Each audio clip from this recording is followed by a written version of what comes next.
UAPs, and I hope he lives up to that promise. And with that, I yield back. Okay, thank you, Mr. Moskowitz. And I would now, committee staff asked me to go ahead and I will do it, to enter into the congressional record this 12-page document that Michael Shellenberger brought today that describes the Immaculate Constellation government program. So we will do that now. Every member up here has a copy of it.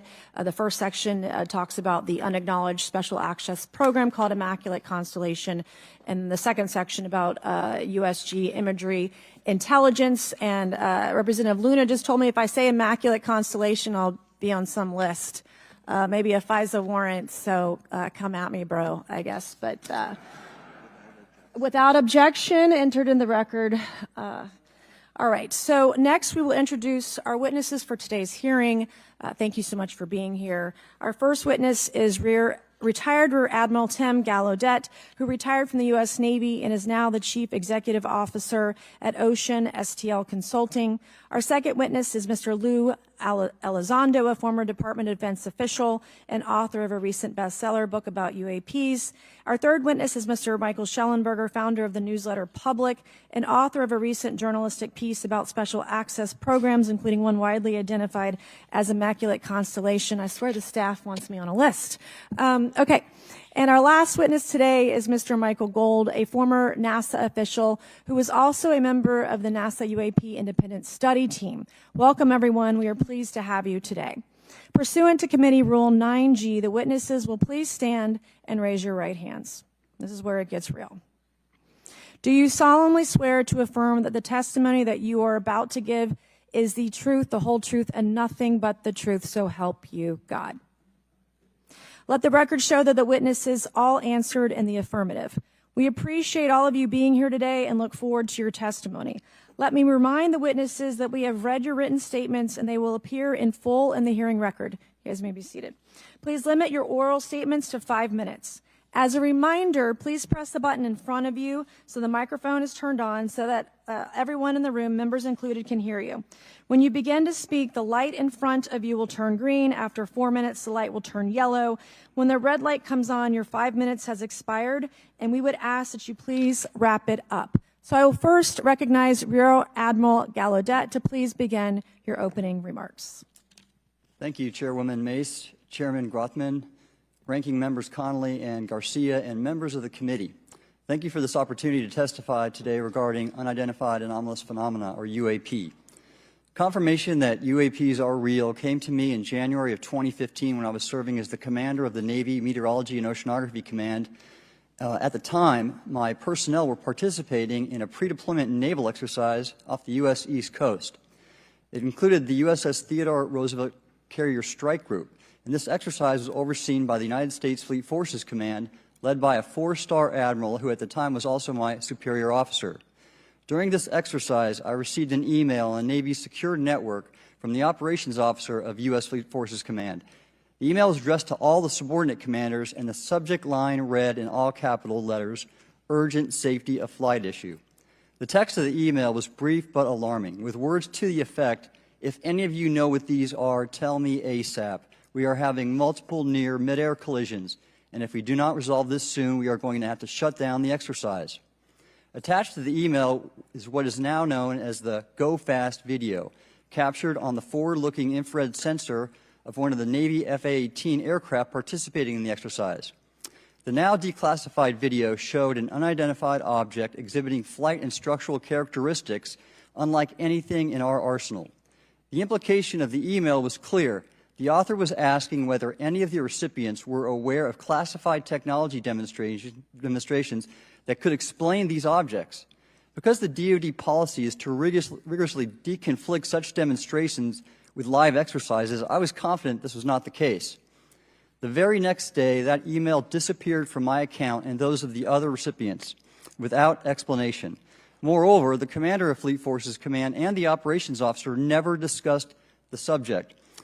Even during weekly meetings specifically designed to address issues affecting exercises like the one in which the Theodore Roosevelt Strike Group was participating.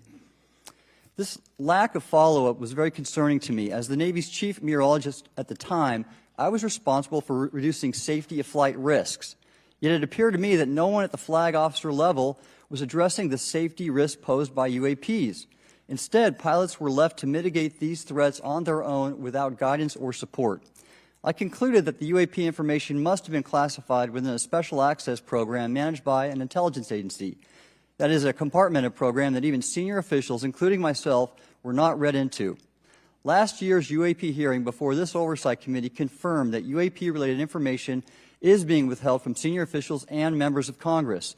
And just this week, I learned from former DoD official Chris Mellon that satellite imagery of UAP from a few years ago still has not been shared with Congress. Equally concerning, last year's UAP hearing also revealed that elements of the government are engaged in a disinformation campaign to include personal attacks designed to discredit UAP whistleblowers. Having never signed a non-disclosure agreement regarding UAPs, and now as a private citizen, I've become an advocate for greater UAP transparency from the government. The continued overclassification surrounding UAPs has not only hindered our ability to effectively address these phenomena, but has also eroded trust in our institutions. While I applaud previous bipartisan legislation passed by Congress concerning UAPs, a more comprehensive approach is needed to address the broader implication of UAP on public safety and national security, as well as the socioeconomic opportunities that open UAP research could unlock. Therefore, I recommend Congress take the following action, which I believe will receive bipartisan support. First, establish robust oversight of the executive branch's management of UAP information by directing key officials, beginning with the director of the DoD's All-Domain Anomaly Resolution Office, to provide comprehensive briefings on what the government knows about UAP and does not know. Two, enact the provisions of the UAP Disclosure Act that establish a UAP Records Review Board to ensure independent oversight, transparency, and accountability in the government's handling of UAP information. And three, strengthen the UAP Disclosure Act and future reauthorizations with provisions that mandate a whole-of-government approach to addressing UAP. In closing, I will share my personal reasons for speaking out on this topic. First, as a former science agency leader, having led the National Oceanic and Atmospheric Administration, I've always sought the truth in human knowledge and thought. Now that we know UAP are interacting with humanity, and these include unidentified submerged objects in the ocean, we should not turn a blind eye, but instead boldly face this new reality and learn from it. Additionally, at a time when leaders in government leave much to be desired, I feel obligated to show moral leadership on this issue of UAP disclosure by validating the credibility of the courageous men and women who have come out as witnesses and whistleblowers to expose the truth. My speaking out has encouraged others to do the same, and it's my hope over time that a number of your constituents will want to know the truth and about UAP, and this number will increase to such an extent that the congressional action I have just recommended will become inevitable. Thank you, and I look forward to your questions. Thank you. I will now recognize Mr. Elizondo for his opening statement. Greetings, Chairwoman Mace, Chairman Grothman, Ranking Members Connolly and Garcia, and members of the committee. It is my honor and privilege to testify before you on the issue of unidentified anomalous phenomenon, formerly known as UFOs. On behalf of our brave men and women in uniform and across the intelligence community, as well as my fellow Americans who have awaited this day, thank you for your leadership on this important matter. Let me be clear. UAP are real. Advanced technologies not made by our government or any other government are monitoring sensitive military installations around the globe. Furthermore, the U.S. is in possession of UAP technologies, as are some of our adversaries. I believe we are in the midst of a multi-decade secretive arms race, one funded by misallocated taxpayer dollars and hidden from our elected representatives and oversight bodies. For many years, I was entrusted with protecting some of our nation's most sensitive programs. In my last position, I managed a special access program on behalf of the White House and the National Security Council. As such, I appreciate the need to protect certain sensitive intelligence and military information. I consider my oath to protect secrets as sacred, and I will always put the safety of the American people first. With that said, I also understand the consequences of excessive secrecy and stovepiping. Nowhere was this more apparent than in the aftermath of 9/11, which many of us remember all too well. I believe that America's greatness depends on three elements. A watchful Congress, B, a responsive executive branch, and C, an informed public. Over the last decade and a half, I learned that certain UAP programs were and are operating without any of these elements. Although much of my government work on the UAP subject still remains classified, Excessive secrecy has led to grave misdeeds against loyal civil servants, military personnel, and the public, all to hide the fact that we are not alone in the cosmos. A small cadre within our own government involved in the UAP topic has created a culture of suppression and intimidation that I've personally been victim to, along with many of my former colleagues. This includes unwarranted criminal investigations, harassment, and efforts to destroy one's credibility. Most Americans would be shocked to learn that the Pentagon's very own Public Affairs Office openly employs a professional psychological operations officer as the singular point of contact for any UAP-related inquiries from citizens and the media. This is unacceptable. Many of my former colleagues and I have provided classified testimony to both the Department of Defense and the Intelligence Community Inspector General, and many of us have subsequently been targeted by this cabal with threats to our careers, our security clearances, and even our lives. This is not hyperbole, but a genuine fact, and this is wrong. To fix these problems, I propose 3 principal actions. First, Congress and the President should create a single point of contact responsible for a whole-of-government approach to the UAP issue. Currently, the White House, CIA, NASA, the Pentagon, Department of Energy, and others play a role, but no one seems to be in charge, leading to unchecked power and corruption.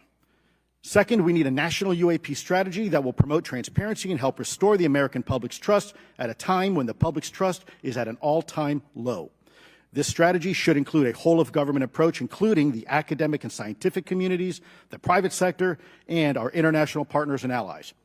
Third, Congress should create a protected environment so whistleblowers desperate to do the right thing can come forward without fear. As it currently stands, these whistleblowers suffer because of stigma, a code of silence, and concerns about retaliation. These whistleblowers should be encouraged to come forward in ways that protect them against any forms of retaliation. Policies and procedures should ensure that protection, and for those who refuse to cooperate, it is up to the members of this committee and the other lawmakers to wield their subpoena power against hostile witnesses and prevent additional government funding to those UAP efforts that remain hidden from congressional oversight. In closing, we as Americans have never been afraid of a challenge. In fact, we thrive on them, whether it's eradicating polio or going to the moon. We don't run from a challenge, we take it head on. To the incoming administration and Congress, I say to you, we need immediate public transparency, and this hearing is an important step on that journey. If we approach the UAP topic in the same way as we as Americans have met other challenges, we can restore our faith in our government institutions. Together, we can usher in a new era of accountable government and scientific discovery. I believe that we as Americans can handle the truth, and I also believe the world deserves the truth. Thank you, esteemed members of Congress, for your time today. It is profoundly appreciated by many. Thank you. I ask unanimous consent for Representatives Ogles of Tennessee and Boebert of Colorado to be waived onto the subcommittee for today's joint subcommittee hearing for the purpose of asking questions. Without objection, so ordered. I would now like to recognize Mr. Shellenberger for his introductory remarks. Chairwoman Mace, Chairman Grothman, Ranking Member Connolly, Ranking Member Garcia, members of the subcommittees, thank you for inviting my testimony. One of Congress's most important responsibilities is oversight of the executive branch in general and the military and intelligence community in particular. Unfortunately, there is a growing body of evidence that the U.S. government is not being transparent about what it knows about unidentified anomalous phenomena, and that elements within the military and the IC are in violation of their constitutional duty to notify Congress of their operations. President-elect Donald Trump and former President Barack Obama have both said that the government has information about UAPs that it has not released. There are other explanations for UAPs than that they represent a new form of life or non-human life. Current dominant alternative theories, including those put forward by AARO, are that UAPs are some kind of natural phenomena we don't yet understand, like ball lightning or plasma. They could also be part of some new U.S. or foreign government weapons programs, such as drones, aircraft, balloons, CGI, hoaxes, or birds. Whatever UAPs are, Congress must be informed, as must the people of the United States. We have a right to know what UAPs are, no matter what they are. However, we now have existing and former U.S. government officials who have told Congress that AARO and the Pentagon have broken the law by not revealing a significant body of information about UAPs, including military intelligence databases that have evidence of their existence as physical craft. One of those individuals is a current or former U.S. government official acting as a UAP whistleblower. This person has written a report. This is the report that says the executive branch has been managing UAP, NHI issues without congressional knowledge, oversight, or authorization for some time, quite possibly decades. Furthermore, these individuals have revealed the name of an active and highly secretive DoD unacknowledged special access program, or USAP. The source of that document told me, that the USAP is a strategic intelligence program that is part of the U.S. military family of long-standing, highly sensitive programs dealing with various aspects of the UAP problem. The new UAP whistleblower claims that the U.S. military and IC database includes videos and images taken using infrared, forward-looking infrared, full-motion video, and still photography. The report that was just shared with Congress says Immaculate Constellation serves as a central or parent USAP that consolidates observations of UAPs by both tasked and untasked collection platforms. Immaculate Constellation includes high-quality imagery intelligence and measurement and signature intelligence of UAPs, the whistleblower's report adds. The sources of this intelligence are a blend of directed and incidental collection capabilities, positioned in low Earth orbit, the upper atmosphere, as well as military and civilian aviation altitudes and maritime environments. The report to Congress details in detail various UAPs, including spheres, orbs, disks, saucers, ovals, triangles, boomerang, arrowhead, and irregular organic. The report describes various incidents found in the human intelligence databases. One involved orbs surrounding and enforcing an F-22 out of its patrol area. In another incident, the crew of a Navy aircraft carrier watched a small orange-red sphere rapidly descend from a high altitude of 100 to 200 yards directly above the flight deck of the CVN, or aircraft carrier. And since my reporting on this Immaculate Constellation last month, another source came forward who told me that they saw a roughly 13-minute-long, high-definition, full-color video of a white orb UAP coming out of the ocean approximately 20 miles off the coast of Kuwait. It was filmed from a helicopter. Then halfway through the video, the person said the orb is joined by another orb that briefly comes into the frame from the left before rapidly moving again out of the frame. The person discovered the video on SIPR, the Secure Internet Protocol Router Network, which the DoD uses to transmit classified information. A leading UAP researcher who utilizes the Freedom of Information Act to find out what the government knows, John Greenwald, told me last year that the U.S. government had been increasingly denying his requests for UAP information. He has been doing FOIA requests for 27 years and has an archive of 3 million pages. The government has for decades denied any interest in UFOs, he told me, but the documents that he has assembled show that behind the scenes it was a completely different story. Contrary to the hopes of many advocates of transparency, the government has been restricting more information since the leak of 3 UAP videos in 2017. The DoD organization AARO has been labeling many documents with a B7 exemption, which Greenwald says does not make any sense. They're stating that anything AARO does is involved in law enforcement investigation, which allows AARO to not release it. Greenwald says that the DoD has denied the existence of a UAP and ATIP-related records on multiple occasions, only to acknowledge them after an appeal was filed. He added that the Naval Air Systems Command in March 2022 stated they found no additional UAP videos. It seemed strange that they had 3 and only those 3, but other requests had been filed by the Black Vault, that's John Greenwald's group, to seek out more places UAPs might be hiding. Then in September 2022, the Navy admitted that the UAP-related videos and photographs existed, but denied the request in full for their release, saying that the requested videos contain sensitive information that are classified and exempt from disclosure. The DoD will deny things on a Monday and then admit to it on a Friday, said Greenwald. He said the government can and does release videos that protect secret methods of capturing it. They fall back on the sensitive platform excuse a lot, he said. However, the on-screen information can be blurred and scrubbed. The metadata can be removed. I'll show you this example here. This is a presentation from the UATP task force. This is completely absurd. It's nuts, this level of censorship, of redaction on a document. It shows the redaction of how many reports they've collected, for how many years. 2 of the 3 potential explanations are blacked out. The Pentagon, the intelligence community is treating us like children. It's time for us to know the truth about this. I think that we can handle it. Thank you very much. Thank you. I would now like to recognize Mr. Gold for 5 minutes. Thank you, Chairwoman Mace, Chairman Grothman, Ranking Members Connolly and Garcia, Representative Moskowitz, and distinguished members of both subcommittees. I'm grateful to all of you, as well as your intrepid staff, for the opportunity to testify, and would like to begin by discussing courage.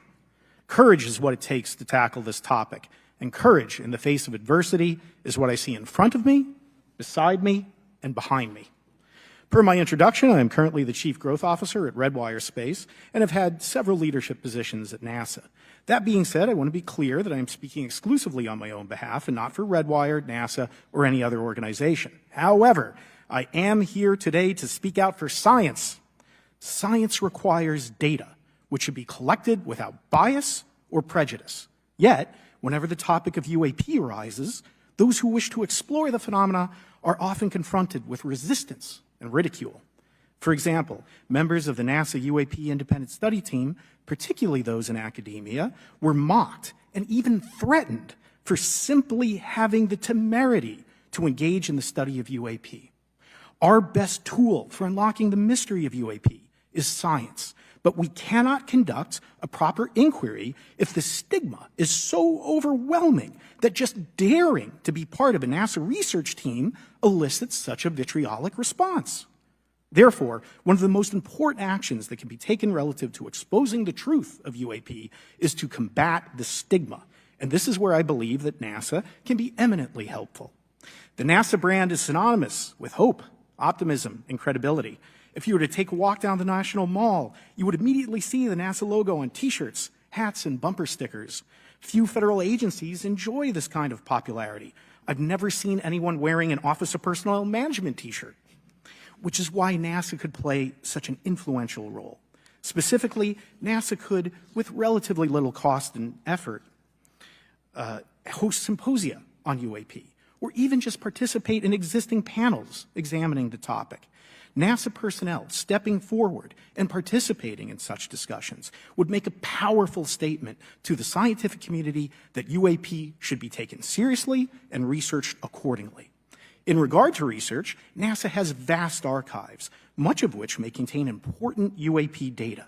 Again, for relatively little cost and effort, NASA could create an AI or ML algorithm that could search the agency's archives for anomalous phenomena. I suspect that such an effort would not only result in information that will help us to understand UAP, but could result in data that will assist in other areas of scientific inquiry, such as anomalous weather or meteorite activity. Beyond its existing archives, NASA could act as a clearinghouse for civilian and commercial UAP data. During my work on the UAP independent study team, it quickly became evident that there is no clear or well-publicized process for civilian pilots to report UAP sightings. The stigma associated with UAP hampers the number of pilots that would report such phenomena, but even for those who overcome the stigma, I believe the current FAA guidance is largely unknown and poorly understood. In order to effectively collect UAP data, the independent study team recommended the use of NASA's Aviation Safety Reporting System, or ASRS. This system, which is administered by NASA and funded by the FAA, provides a confidential means for the reporting of safety violations in a voluntary and non-punitive manner. Over 47 years, the ASRS has collected nearly 2 million reports. ASRS is the perfect tool to collect UAP data, which could then be collated by NASA and shared with the public at large. Leveraging ASRS could create a treasure trove of UAP data, potentially hundreds of thousands of reports, supporting this hearing's goal of exposing the truth. And I'm grateful to our two co-chairs and other members who have already incorporated this idea into proposed legislation. At this hearing, and as others have demonstrated, the UAP issue is justifiably dominated by national security and defense. However, I would urge the subcommittees to keep in mind the numerous ways that NASA and the FAA, as well as commercial activities in the air, in space, and in the water, can generate a massive amount of invaluable data on anomalous phenomena. I cannot help but be excited by the potential for such an endeavor, since scientific discovery is driven by anomalies. It's the existence and study of anomalies that led to the theory of relativity, quantum mechanics, and nearly all of humanity's scientific breakthroughs. This is why the study of UAPs should be embraced, since whatever is occurring, the chance to garner new knowledge should never be ignored. We must be thorough in collecting information, fearless in making conclusions, and open to following the data, no matter how mundane or extraordinary the results may be. I began this testimony by praising the Joint Subcommittee members for their courage, and I will end by echoing that sentiment. As the saying goes, the truth is out there. We just need to be bold enough and brave enough to face it.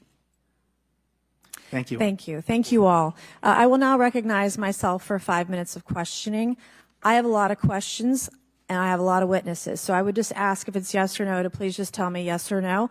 If it requires more than that, be very succinct because I would like to go down the line and ask as many questions as possible. So for the Admiral this morning first, former DOD official Chris Mellon reached out to you about satellite imagery from 2017 that depicts a UAP. What were the dates in 2017 when this occurred? I can't share with you the details, ma'am, but I can do it in a closed setting, and I can also tell you the agency that wrote a report on it. Okay, so who has the imagery? I can tell you that in a closed setting. Can you describe what was depicted in the satellite imagery? Just a description. It was a UAP, ma'am. That's it? No other description? The term that the analysts used, they called it the button. It was a disc-shaped object. Okay, where was it? I can't tell you that, ma'am. Okay. All right. Okay, Mr. Elizondo, you stated in your testimony that, quote, advanced technologies not by our government or any other government are monitoring sensitive military installations around the globe, end quote. If these technologies are not made by any government, who's making them? Private companies, or are you implying they are crafted by a non-human intelligence? Well, ma'am, that's precisely why we're here. The problem is that, temporally speaking, over decades, not just the last 10 years, to put this in perspective, Are these private companies you're implying, or is this non-human intelligence? It may be both. Okay. When it comes to Blue Force Technologies, I would not be able to discuss Okay. that. Are you read into secret UAP crash retrieval programs? We would have to have a conversation in a closed session, ma'am. I signed documentation 3 years ago that restricts my ability to discuss specifically crash retrievals. I submitted for my book through the DOPSR process, which took a year for it to be reviewed. And what is in the book is what I was told I'm allowed to talk about. Has the government conducted secret UAP crash retrieval programs, yes or no? Yes. Okay. Were they designed to identify and reverse engineer alien craft, yes or no? Yes. Does the U.S. government have any reverse, okay, we already answered that question about retrieval programs. Do any U.S. contractors have the same? I would prefer to address that in a closed session, ma'am. Okay. In your book, you mentioned government employees who've been injured by UAPs, placed on leave, and receiving government compensation for their injuries. Is that correct? That is correct. How can the government deny we have recovered craft if they're paying people because they've been injured by recovered craft? Ma'am, that's a great question. That's why I think we're here again, because I've seen the documentation by the U.S. government for several of these individuals who have sustained injuries as a result of a UAP incident. It's a crazy idea, right? The hypocrisy and the logic. Okay, Mr. Shellenberger, I'm going to say it again to be very clear. Immaculate Constellation. What's its mission and how are they funded?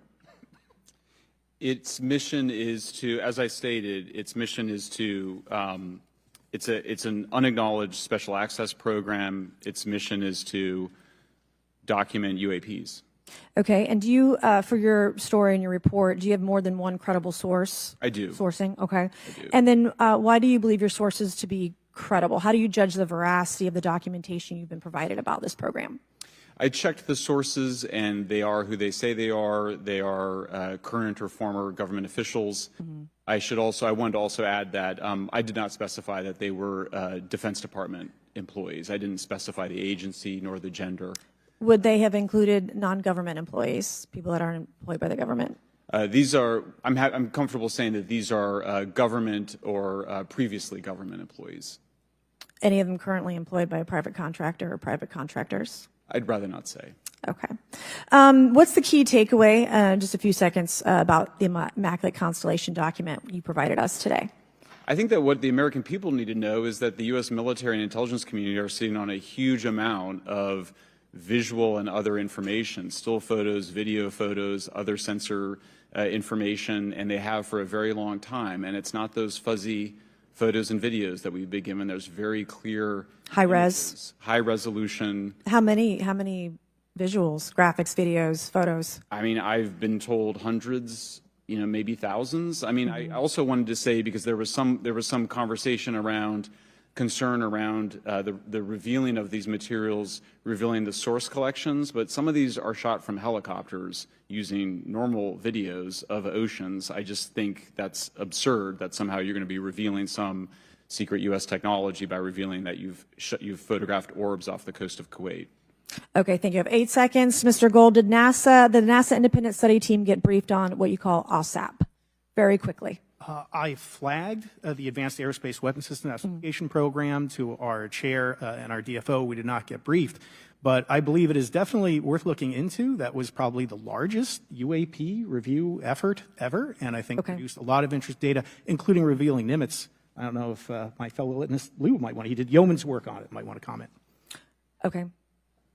All right. I'm going to turn to Mr. Mosk